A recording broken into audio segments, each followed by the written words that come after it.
You searched for wholeness in everything, in achievements, in people, in fleeting moments, but your heart still felt fragmented like scattered pieces.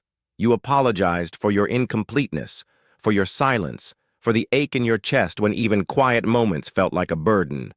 You hid your fragmented self behind a smile, performed perfectly, but inside, you saw yourself as just pieces, never whole. They said, just be grateful. But gratitude felt like a lie when your soul was screaming that you were just fragments, never complete. You stopped being kind to yourself, not because you forgot how, but because you felt too unworthy to ask for care from the one person who was always there. You believed your fragmentation meant you were cursed, that maybe you were too broken to ever be whole again, to ever return to completeness. You thought strength meant instant wholeness, that showing your flaws meant you were failing yourself. But the pressure to be fixed distanced you from your own heart. You apologized for your weakness, for your need for rest, for the ache in your chest when the world felt too loud, too harsh, too much. You hid your pain behind achievements. Success looked good, but inside, you felt lost, like a puzzle with missing pieces, stuck in incompleteness. They said, just pull yourself together. But pulling together felt like a burden when your mind was screaming that you were just fragments, never whole.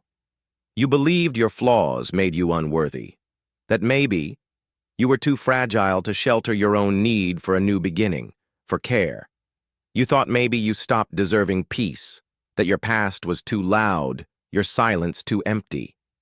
That healing meant no new chapters, only the old story. But what if your sensitivity wasn't a weakness? What if it was a superpower? A way to feel deeply, to connect, to truly see yourself. Your tears are not signs of weakness. They are signs that your heart still works, that you still care, that you are beautifully, deeply human.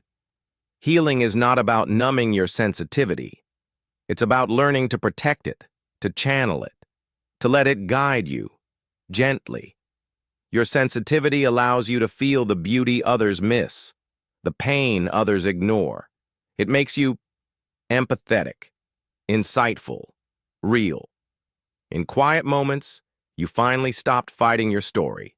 Not in meditation, but in surrender. You whispered, not for perfection, but for a place to just begin again. But actually, this is what healing has been teaching all along. To feel is human. To heal is to find mercy within. Your need for new chapters, it is valid. You don't have to earn new chapters from yourself. You know your struggle. You know the parts you hide. And you still deserve a new beginning. New chapters don't mean the past disappears. It means you no longer carry it alone. It means you can whisper and know you are already writing. Let go of the need to be perfect. Let go of the fear of being seen. Just breathe. Just be. Just trust that you are worthy of the story that was always meant for you. You carried your past like a secret shame. You apologized for your tears, thinking maybe you needed to be strong to be loved. But what if healing was never about being perfect? What if your cracks are not flaws? What if they are spaces for light to begin a new chapter? What if your heart, in all its complexity, was exactly what you needed to draw you closer to yourself? What if your next chapter starts with stopping the fight? If you're ready to stop fighting your story and start writing new chapters with guidance rooted in modern healing and self-discovery, we've prepared something gentle for your journey.